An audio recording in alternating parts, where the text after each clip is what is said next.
Hello all. This week we will be covering Chapter 12, Psychological Disorders.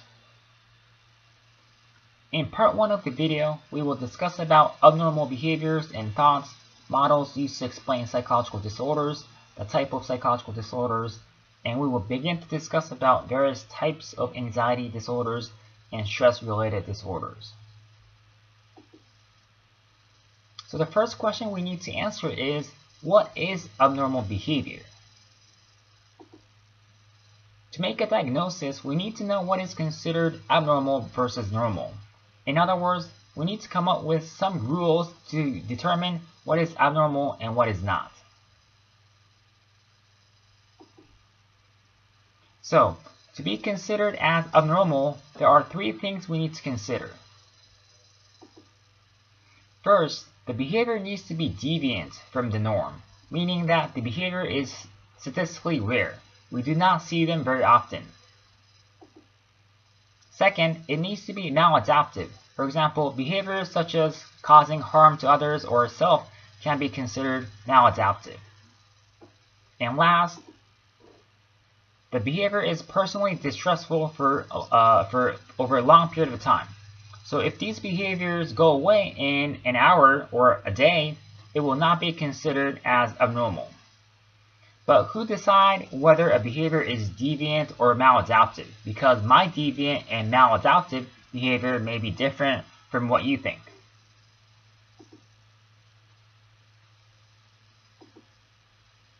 So this leads to the importance of considering situational context, which is the social or environmental setting of a person's behavior. And this is an article I found that discusses the meaning of hearing voices across different cultures. In this study, the researcher recruited participants from 3 different places and asked their experiences of hearing voices. The sample from California viewed voices as intrusive and unreal thoughts. Those from South India reported as providing useful guidance, and those from West Africa described as morally good and causally powerful. So you can see, depending on the culture, hearing voices are perceived very differently. And at least in this study, the sample in California tended to view the voices negatively. This indicates that what is considered abnormal may differ depending on individual's culture, which becomes very important when providing diagnosis. So there are multiple models in explaining psychological disorders, and here we will cover 3. The first model, the medical model, primarily views psychological disorders as medical diseases with a biological origin. So an individual using this model would treat psychological disorders by changing the chemical, structural, or genetic systems of the body, such by through medication or medical devices. And this is the model primarily used among the medical doctors. We could also explain psychological disorders by psychological approaches. And this resembles the 7 psychological approaches we have been discussing since Chapter 1. So you might remember psychodynamic, behavioral, and cognitive approaches. So based on the psychodynamic approach, an individual would explain abnormal behaviors as stemming from repressed conflicts, which are usually in our unconscious mind. The behavior approach, which we devoted a whole chapter on, I think it was Chapter 5, views abnormal behavior as learned, such as by classical conditioning, and we will discuss more about it in the next chapter on therapies. Cognitive approach would explain abnormal behavior as stemming from irrational beliefs and illogical patterns of thoughts. So an individual with depression, for example, may believe that they are worthless and nobody cares about them, which may be wrong, but they strongly believe that is true. And there are many more other approaches. The third approach is the social culture approach, which emphasizes the social context, such as family, social, and cultural influences. So how do you think social influence, or how do you think social issues, for example, may influence psychological disorders? So research suggests that poverty is associated with psychological disorders. As a result, using this social cultural approach, we may intervene to improve the poverty level in a given community. So definitely less emphasis is given on the biological process. And the example we already discussed on hearing voices in different cultures, this approach can ensure the importance of the influence of cultures on psychological disorders. So these three approaches we just discussed, the medical, psychological, and social cultural approaches, do have very different perspectives. So why not combine all the three? And that is the biopsychosocial model, which incorporates biology, psychology, and culture into a single explanation of abnormal behavior. And this is critical perspective to have because no one approach would be able to explain everything. For example, there may be a case where only one of the siblings with the same genes, basically the identical twins, developed psychological disorders, but the other did not.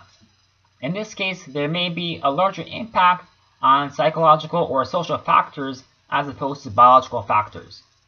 Similarly, there may be individuals who experience the same type of childhood trauma, but only one or only some develop a psychological disorder, but others did not. In this case, biological and psychological factors may have played a bigger role.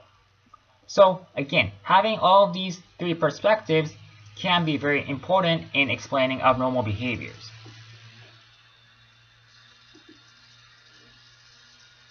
And as you can imagine, when we say psychological disorders, there are many different types. And at least in the United States, it is common that we diagnose using this Diagnostic and Statistical Manual. Currently, the latest edition is 5th edition, so we call it DSM-5. So DSM-5 was published in 2013, and it includes about 250 different psychological disorders. And it looks like this, with a purple cover. But there is another classification manual that is used, which is called International Classification of Diseases, or ICD, which is published by the World Health Organization. And the latest version of ICD is 11, which just came out in 2018. So, how common do you think are psychological disorders in the United States? So, what percent of American adults do you think suffer from at least one psychological disorder in a given year? So, statistics say that in a given year, more than 25% of American adults over age 18 suffer from a psychological disorder. And it is also common to have more than one diagnosis. And this is called comorbidity, which refers to the presence of more than one psychological disorders in the same person. For example, it is known that there is a high comorbidity of depression and anxiety, which means that those with depression are also likely to have anxiety diagnosis. And there are a lot of different combinations of disorders that are likely to co-occur.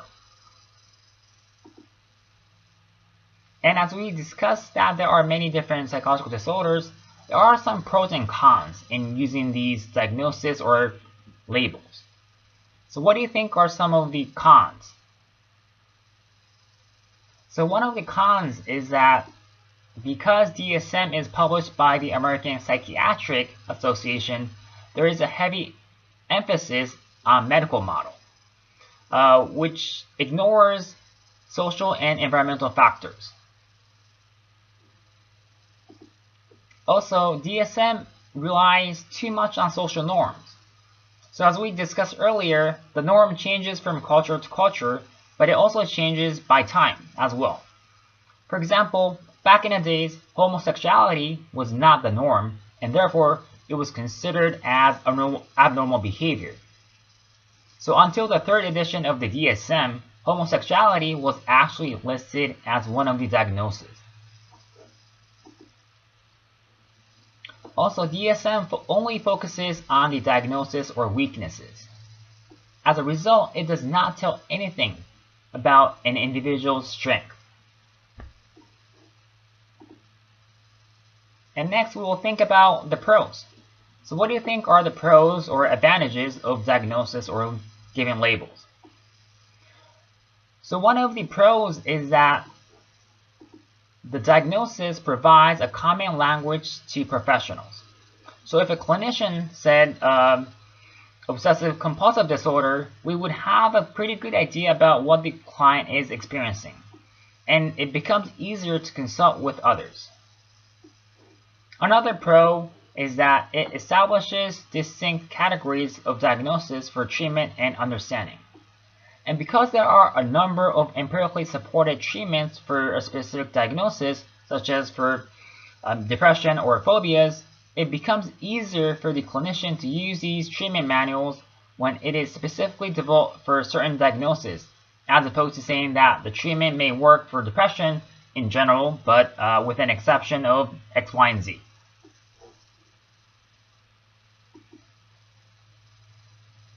So today, we will cover some of the diagnoses included in the DSM, and we will first go over diagnoses related to anxiety. And actually, there are no diagnoses called anxiety disorder, but we will go over some of the common diagnoses related to anxiety. But first, is it always problematic to experience anxiety? What do you all think?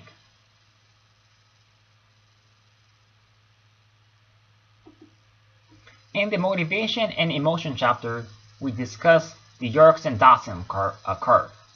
Do you all remember what that is? So it looks like this. And according to this curve, actually moderate level of anxiety can maximize our performance level. So moderate level of anxiety is healthy in our lives. But when the anxiety becomes too high, then it could create problems. So again, as we discussed earlier today, to be considered as problematic, it needs to be deviant, maladaptive, and distressful for a long period of time. And this is the same for anxiety. Therefore, the anxiety-related disorder we will cover here can be considered as fears that are uncontrollable, disproportionate to the actual danger, and disruptive of our everyday life.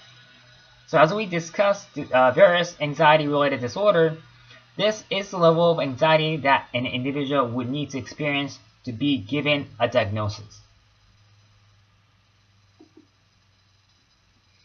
So probably when people say anxiety disorder, they often are referring to what's called a generalized anxiety disorder, or GAD. The diagnosis of GAD is given when an individual is experiencing persistent anxiety for at least 6 months, and the individual is unable to specify the reasons for the anxiety. So an individual's anxiety must be unrelated to any realistic known source. So for example, say an individual was very anxious of taking an exam, or they might not be able to sleep the night before or cannot leave the house to take the exam. But if their level of anxiety significantly decreases after taking an exam, then this may not meet the criteria of GAD because there seems to be a specific reason for the anxiety. This actually is more in line with the diagnosis called social phobia. Another type of anxiety-related disorder is panic disorder, which one of the symptoms include panic attacks, which you might have heard of. Panic disorder is a recurrent sudden onset of intense apprehension or terror, often without warning and with no specific cause. So again, similar to GAD, there are usually no specific cause. As a result, before giving out diagnosis for panic disorder, the individual may need to have a physical exam to rule out any possibility of physical diseases, which may lead to panic attacks. So we want to make sure that none of the physical reasons are related to panic attacks. Another diagnosis is called agoraphobia. Agora means a gathering place. So agoraphobia is a fear of being in a place or situation where there are many people, and usually an escape is difficult or impossible. So individuals with agoraphobia tend to have difficulty going outside and as a result tend to prefer to stay inside of their home.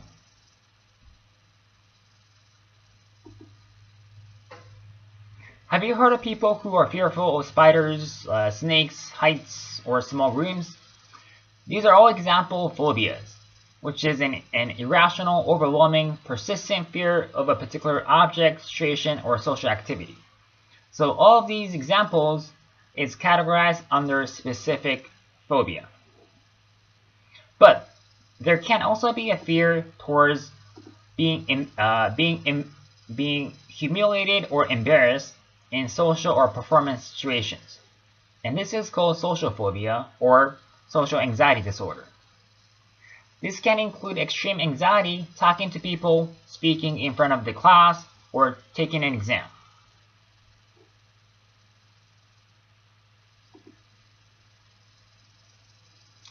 And you might have heard of obsessive compulsive disorder, or OCD. And this is also categorized under anxiety-related disorder. And as obsessive and compulsive imply, there are two components in this disorder.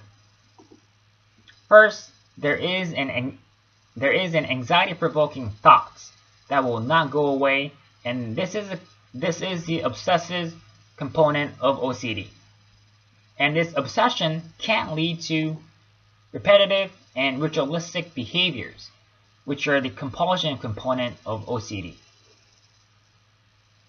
And these patterns of OCD can be explained using this figure. So when an individual have obsessive thoughts, such as that there are germs on their hands, that increases anxiety. As a result, they might repeatedly wash their hands to get the germs off. And this is the compulsive behavior. And this actually decreases the anxiety as they believe that all of the germs are now gone. But because the obsessive thoughts have not gone away, they will continue to experience these thoughts and may also continue to avoid touching things around them. So this is kind of the cycle of how obsessive compulsive disorder is being maintained. And there are a lot of movies out there that describes the symptoms of OCD, and this movie called As Good as It Gets has a scene of compulsive behaviors. So I will post a link so you can see some of the examples of compulsive behavior. So using some of these psychological approaches, how could we explain the causes of these psychological disorders? Behavioralists would explain that these behaviors are learned through classical or operant conditioning. Again, in the learning chapter, we discussed how some phobias could be learned through classical conditioning. The cognitive approach would say that these symptoms come from illogical or irrational thought processes. So, for example, when individuals engage in overgeneralization, one experience of failure, such as being rejected by another, may mean that nobody likes to talk with them because of, for example, how they might have looked.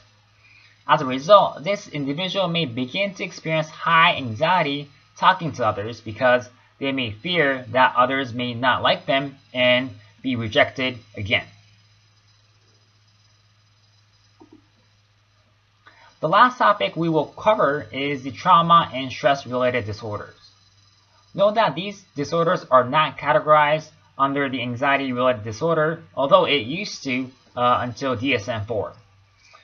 So the acute stress disorder, or ASD, is a disorder resulting from exposure to a major traumatic stressor. Some of the symptoms may include flashbacks, always being alert, and changing in beliefs, where one may think that the world is completely dangerous after a traumatic event happened. And one key thing to note is that ASD is given when these symptoms occur immediately after the event up to 1 month. And you might have actually heard of PTSD or post-traumatic stress disorder. And PTSD is a diagnosis given when the symptoms continue for more than 1 month.